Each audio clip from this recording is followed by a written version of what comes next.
بسم اللہ الرحمن الرحیم۔ السلام علیکم میری بہنوں اور بھائیوں، آپ کو دا اسلامک ورلڈ میں خوش آمدید اور آپ کا دا اسلامک ورلڈ دیکھنے کا بہت بہت شکریہ۔ ہم روزانہ ایسے کام کرتے ہیں جس سے اللہ تعالیٰ خوش ہوتے ہیں، اور کبھی ایسے کام بھی ہم سے سرزد ہو جاتے ہیں جس سے ہمیں اللہ تعالیٰ کی ناراضگی کا سامنا کرنا پڑتا ہے۔ آج میں ایسے چند کاموں کے بارے میں ذکر کروں گی جو اللہ کے قریب ناپسندیدہ بھی ہیں اور مکروہ بھی ہیں، جس سے ہماری زندگی میں محتاجی اور غربت آتی ہے۔ سب سے پہلے اللہ کے نزدیک جو ناپسندیدہ کام ہے وہ ہے جلدی نماز پڑھنا، یعنی عجلت میں نماز پڑھنا۔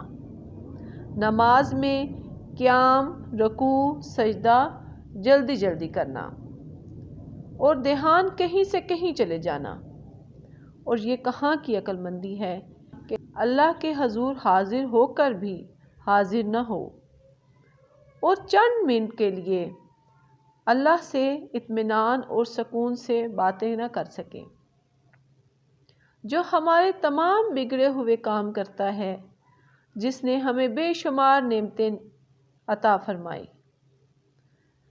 کام نمبر 2، کھڑے ہو کر پانی پینے سے بھی غربت اور محتاجی آتی ہے۔ حضرت علی رضی اللہ تعالیٰ عنہ کے پاس باب الرحبہ میں پانی لایا گیا تو انہوں نے کھڑے ہو کر پانی پیا۔ فرمایا، لوگ کھڑے ہو کر پانی پینے کو مکروہ سمجھتے ہیں، نبی کو ایسے ہی کرتے دیکھا جس طرح تم مجھے دیکھ رہے ہو۔ اس سے معلوم ہوتا ہے کہ کھڑے ہو کر پانی پینے کی اجازت تو ضرور ہے، لیکن یہ اس وقت ہے جب بیٹھنے کے لیے کوئی جگہ نہ مل رہی ہو۔ اصل سنت بیٹھ کر ہی پانی پینا ہے۔ کام نمبر 3، منہ سے چراغ بجھانا بھی محتاجی اور غربت کو لے کر آتا ہے، اس لیے پھونک مار کر چراغ کو کبھی نہیں بجھانا چاہیے۔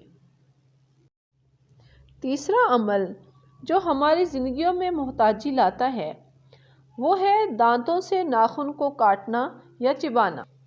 ماہرین کے مطابق دانتوں سے ناخن کترنے والے لوگ اپنے کاموں کو نہایت توجہ اور خوبصورتی سے کرتے ہیں، لیکن جب وہ ذہنی تناؤ یا پریشانی میں مبتلا ہوتے ہیں تو وہ ناخن چباتے ہیں، حالانکہ ناخن چبانا نحوست کی علامت ہے۔